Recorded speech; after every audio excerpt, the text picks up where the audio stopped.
Dans un petit village niché au cœur de l'Afrique, une femme appelée Amina tenait un commerce modeste mais très populaire. Elle vendait de la viande grillée accompagnée d'une soupe épicée au poivre, un mélange qui attirait des clients de partout. Ce qui rendait son affaire unique, c'était le prix dérisoire de ses plats. Même les familles les plus pauvres pouvaient s'offrir un repas complet chez elle. Les habitants du village se rassemblaient souvent autour de son stand pour partager des moments de convivialité, riant et discutant tout en savourant ses créations culinaires. Sa réputation était telle que personne ne pouvait rivaliser avec elle. Où trouve-t-elle cette viande si tendre et à si bas prix, se demandaient les autres commerçants, perplexes. Peu à peu, leurs propres étals furent désertés alors que celui d'Amina restait toujours bondé. Pendant ce temps, dans ce même village, une ombre planait sur la vie des habitants. Une étrange malédiction semblait peser sur les femmes enceintes. Les naissances heureuses étaient devenues rares, remplacées par des tragédies répétées. Certaines femmes donnaient naissance à des bébés mort-nés, tandis que d'autres voyaient leurs enfants venir au monde avec des handicaps ou des corps trop faibles pour survivre. Les anciens murmuraient que la terre du village était maudite, mais personne ne comprenait pourquoi tant de malheurs frappaient leur famille. Un jour, une jeune femme nommée Sarah, mariée à Karim, attendait leur premier enfant. Après 9 mois d'une grossesse sans complications, Sarah entra soudainement au travail. Karim, paniqué, appela des voisins pour l'aider à transporter sa femme jusqu'à l'hôpital local, un établissement privé dirigé par un certain Monsieur Kofi. L'accouchement fut difficile, et lorsque Sarah se réveilla après avoir donné naissance, elle découvrit un bébé handicapé dans ses bras. Bouleversée, elle cria que cet enfant n'était pas le sien. « Mon bébé était en bonne santé. Je l'ai vu avant de m'évanouir », protesta-t-elle. L'infirmière tenta de la calmer, affirmant froidement que c'était bien son enfant. Mais Sarah sentait que quelque chose clochait. Son instinct maternel lui hurlait qu'on lui avait volé son bébé. Karim, pris entre l'amour pour sa femme et le doute face aux affirmations des infirmières, ne savait que croire. La dispute attira l'attention des autres patients et des villageois présents à l'hôpital. Babou, l'aîné respecté du village, intervint pour calmer la situation. Cependant, lorsque Sarah insista pour fouiller l'hôpital, les villageois, désormais méfiants, décidèrent de l'accompagner. Derrière une porte verrouillée, ils découvrirent une pièce sombre remplie de berceaux sales. À l'intérieur, certains bébés pleuraient faiblement, tandis que d'autres gisaient immobiles, sans vie. Dans un coin, il y avait même des sacs en plastique contenant les corps mutilés de nourrissons. La vérité éclata, les médecins et infirmières de l'hôpital échangeaient les bébés en bonne santé contre des nourrissons handicapés ou malades. Les bébés sains étaient ensuite vendus à des acheteurs peu scrupuleux, dont certains utilisaient ces innocents pour des rituels macabres. Furieux, les villageois traînèrent M. Kofi, les infirmières, et tous ceux impliqués dans ce réseau de corruption sur la place publique. Là, sous les regards accusateurs de la communauté, Babou prononça un jugement sévère, « Ce mal ne doit jamais revenir parmi nous ». Dans une cérémonie solennelle, les criminels furent attachés à des poteaux entourés de feuilles de palmier sèches. Les flammes purificatrices consumèrent non seulement les coupables, mais aussi les corps des innocents découverts dans la maison de M. Kofi. Ce fut une journée de deuil et de justice, marquant la fin d'une ère sombre pour le village. Alors que les villageois pensaient avoir éradiqué le mal, une autre découverte bouleversa leur monde.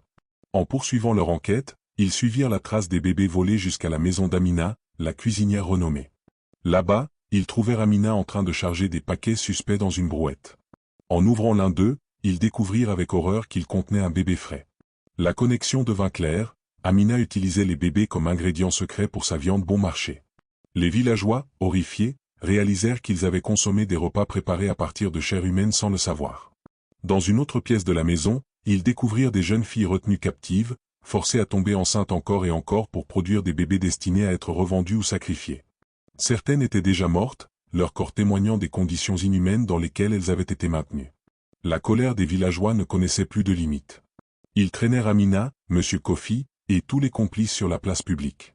Là, sous les yeux de tous, Babou prononça un jugement sans appel, « Vous avez profané notre village, vous avez détruit des vies innocentes. Vous ne méritez aucune pitié. » Les criminels furent attachés à des poteaux, entourés de feuilles de palmier sèches. Les flammes purificatrices consumèrent leur corps, ainsi que les restes des bébés et des jeunes filles découvertes dans la maison d'Amina. La boutique d'Amina fut incendiée, symbole de la destruction totale du mal qui avait gangrené leur communauté. Les villageois jurèrent de rester vigilants, conscients que le mal peut parfois se cacher là où on s'y attend le moins. Ils apprirent également une leçon précieuse, exposer le mal dès qu'il est découvert, plutôt que de fermer les yeux par peur ou indifférence. Après le châtiment, le village commença lentement à guérir. Les bébés survivants furent confiés à des couples sans enfants, offrant une nouvelle chance à ces petites âmes. Quant à la boutique d'Amina, elle fut incendiée, symbole de la destruction totale du mal qui avait gangrené leur communauté. Les villageois jurèrent de rester vigilants, conscients que le mal peut parfois se cacher là où on s'y attend le moins. Ils apprirent également une leçon précieuse, exposer le mal dès qu'il est découvert, plutôt que de fermer les yeux par peur ou indifférence. Cette histoire, bien que fictive, rappelle l'importance de la transparence, de la vigilance et de la solidarité communautaire pour protéger les plus vulnérables. Les crimes commis dans ce village étaient une violation flagrante de l'humanité, et leur découverte a montré que même dans les endroits les plus reculés, le mal peut prospérer si personne ne le combat. Mais elle montre aussi que lorsque les gens s'unissent pour chercher la vérité et rendre justice, ils peuvent surmonter les ténèbres et reconstruire leur communauté sur des bases plus solides. Les villageois continuèrent à vivre avec cette leçon gravée dans leur mémoire. Ils organisèrent des cérémonies annuelles pour honorer les innocents perdus et rappeler à tous l'importance de rester vigilants. Chaque année, ils déposaient des fleurs sur la place où les flammes avaient purifié leur village, transformant ce lieu de douleur en un symbole d'espoir et de résilience.